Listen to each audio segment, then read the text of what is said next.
My ministers will also proceed with the introduction of digital ID that will modernise how citizens interact with public services.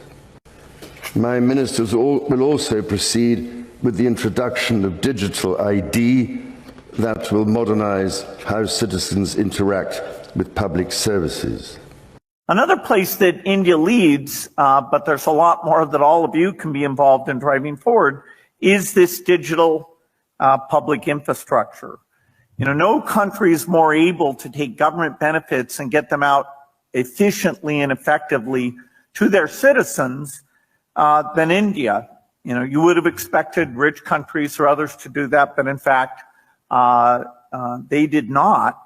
And so that basic structure that starts with identity and bank accounts and payments is just foundational. And as part of this visit, I'm now seeing how that foundation is being built out in agriculture with profiles of farmers to understand what they need and give them advice, built out with health records so that we can help people not only with infectious diseases, but the challenge that's coming in the future with the growth of the non-communicable diseases being a huge thing. And that digital public infrastructure will help us with these climate problems. I was in Odisha yesterday, and what they showed is that they've registered the farmers and registered what type of crops they grow and what land they own. They literally have a control center. You know, when you walk in, you think, wow, this is agriculture, but, you know, you've got a command center and maps and people doing queries and sending out messages. And so that all starts, you know, with an Aadhaar identity, listing those farmers, getting the information, making sure. Our immigration system does need to be fair if we want to maintain that binding contract that our politics is built on. Otherwise, it undermines trust, undermines people's faith that we're on their side, and their belief that the state can and will work for them. And that is why today I am announcing this government will make a new free-of-charge digital ID mandatory for the right to work by the end of this Parliament. Let me spell that out. You will not be able to work in the United Kingdom if you do not have digital ID. It's as simple as that. Because decent, pragmatic, fair-minded people, they want us to tackle the issues that they see around them. And of course, the truth is, we won't solve our problems if we don't also take on the root causes.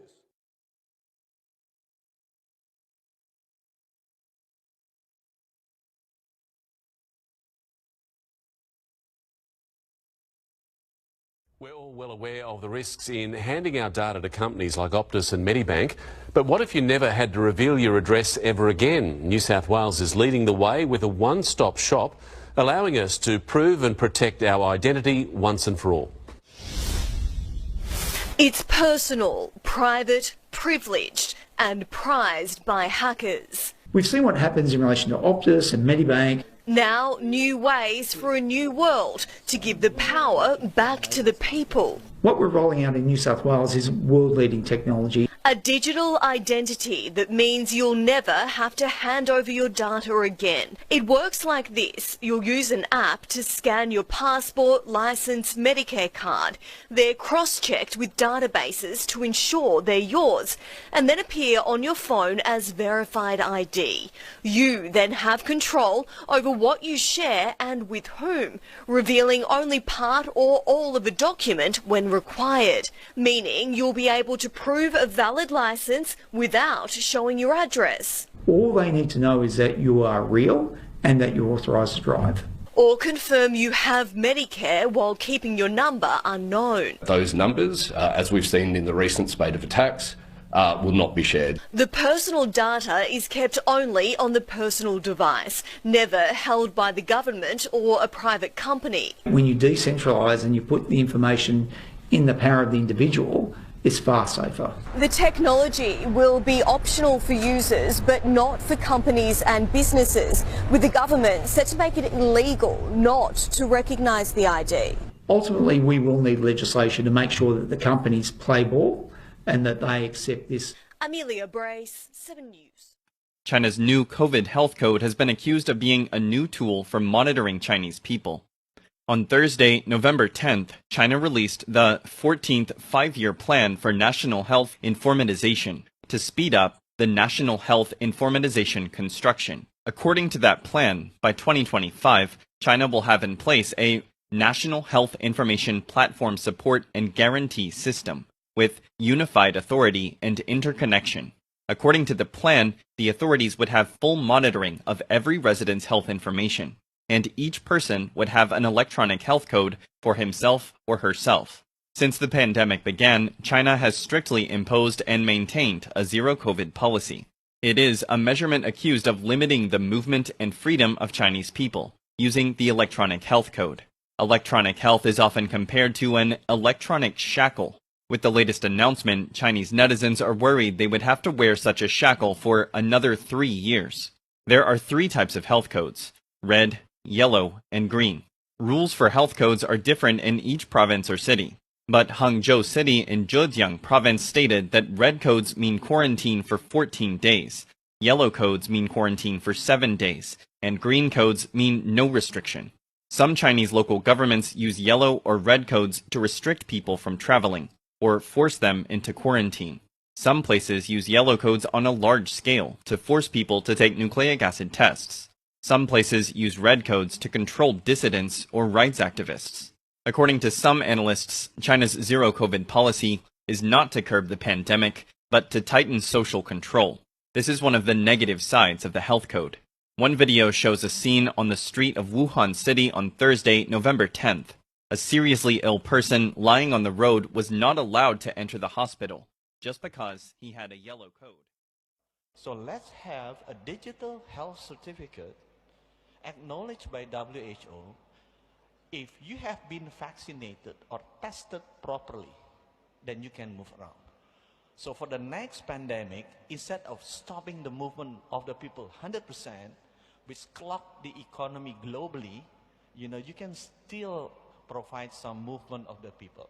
Indonesia has achieved, G20 country has agreed to have this digital certificate using WHO standard, and we will submit into the next World Health Assembly in Geneva as the revision to international health regulation.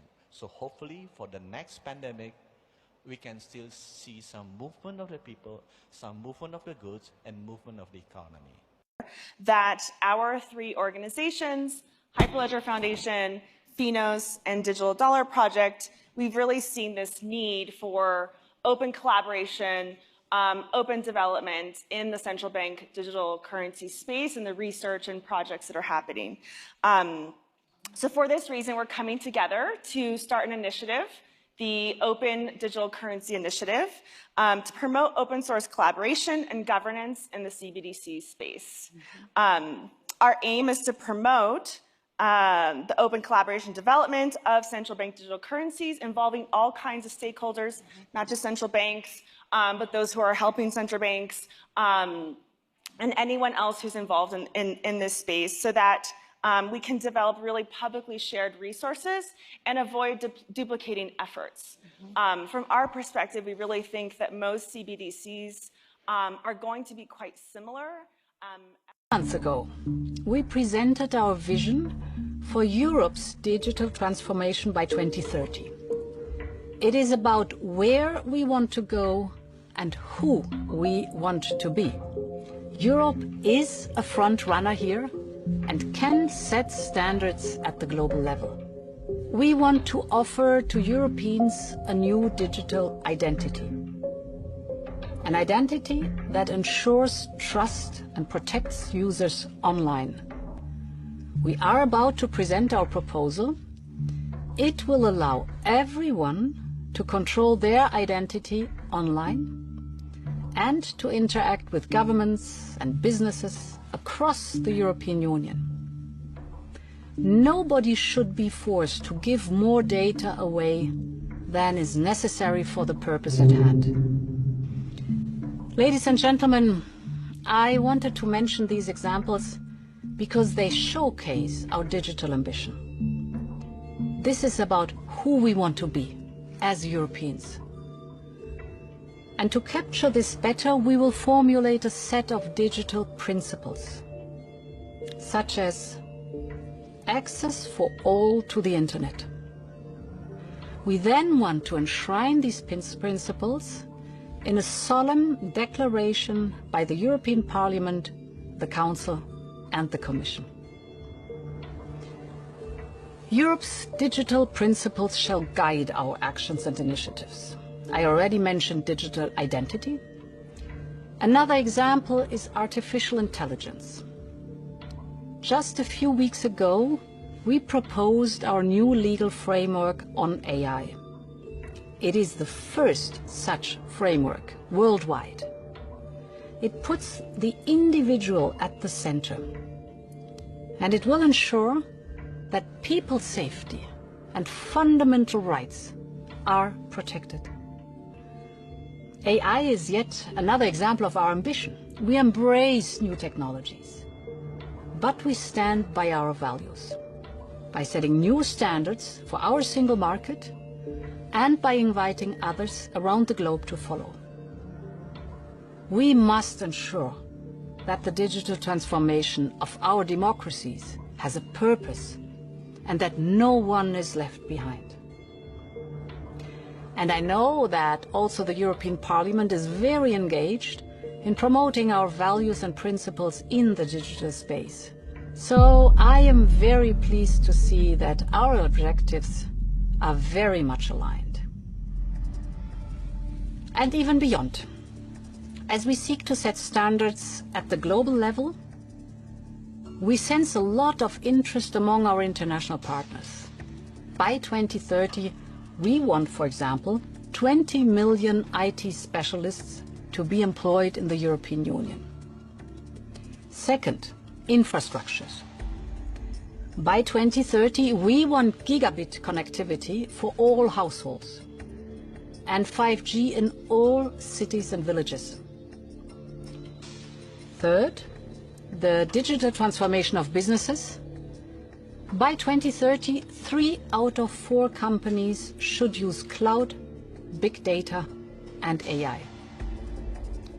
And fourth, digital public services. By 2030, all EU citizens should have access to electronic health records. Catherine Austin Fitts is one of the most prominent voices in the world, warning us about our rapid march into a digital dystopia. Catherine Austin Fitts, we know of digital IDs. To assert phenomenal surveillance and control of people. She is the former US Assistant Secretary of Housing, a Wall Street investment banker, and the founder of the Solari Report. Fitts describes this emerging digital surveillance system as a panopticon, a concept introduced by Jeremy Bentham, in which the constant observation of a central authority ensures discipline and control, most famously exemplified by a prison. The problem, Fitts argues, is that this new 21st century digital control grid, this modern panopticon, will be total. It wants complete control in a way that I would describe as absolutely evil. With the technocratic tools now in development, it could potentially surveil everyone, everywhere, and restrict our personal freedoms at will. It doesn't feel like that in this nice little cozy small town in the Netherlands where we are doing this interview. Yet Fitts warns that this system is approaching fast.